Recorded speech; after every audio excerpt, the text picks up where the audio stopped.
সিজারের date যত এগিয়ে আসছে না চাইতেও টেনশন বাড়ছে, ভয় লাগছে। তবে পুরো ভিডিওটি দেখুন, টেনশন কমবে, ওই দিন কীভাবে কী হবে সবটা ধারণা পাবেন, মনে সাহস বাড়বে।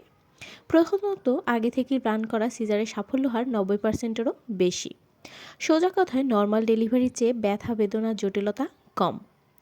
তেমনি মা ও শিশুর প্রাণ ঝুঁকি বা যে কোনো স্বাস্থ্য সমস্যার সম্ভাবনাও কম, এবং কোনো জটিলতা থাকলেও তা সিজারের আগেই পরীক্ষা করে তার উপযুক্ত ব্যবস্থা ডাক্তার করে নেন। আগে থেকে প্ল্যান করা সিজারিয়ান অপারেশনে ভয় পাওয়ার কিছুই নেই। এক্ষেত্রে হঠাৎ প্রসব বেদনা ওঠা, তাড়াহুড়ো করে হাসপাতালে যাওয়ার এসব অনিশ্চয়তার কোনো সুযোগ নেই। তাই আগে থেকেই সময় মতো সব গুছিয়ে রেডি থাকুন। এবার আসি অপারেশনের ভয় কিভাবে কমাবেন। প্রথম থেকেই অপারেশনের দিন ওই কথা ভাবার চেষ্টা করবেন না যে দীর্ঘদিনের প্রেগন্যান্সি জার্নি শেষ করে আজ আপনি আপনার ছোট্ট সোনাকে প্রথমবারের মতো দেখতে পাবেন। অযথা ফোনে সিজারিয়ান ভিডিও বা কোনো লোকের ভুলভাল ভয় দেখানোর অভিজ্ঞতা যত শুনবেন ততই টেনশন, ভয় বাড়বে। খুব ভয় বা ব্যথা লাগার মতো কিছুই হবে না।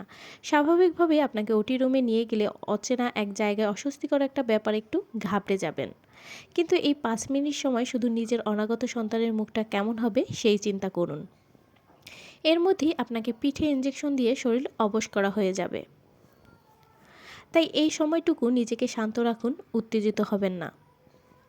এরপর তো কিছুই বুঝবেন না ডাক্তার কী করছে আপনার পেটের ওপর।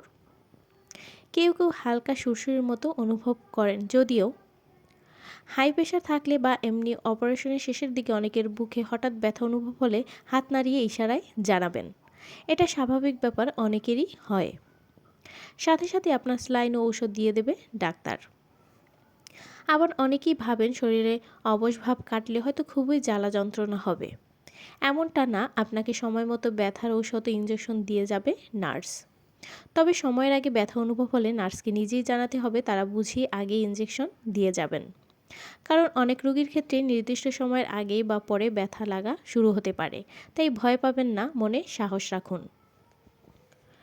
আপনার ডেলিভারির কার কতদিন বাকি অবশ্যই কমেন্ট করে জানাবেন।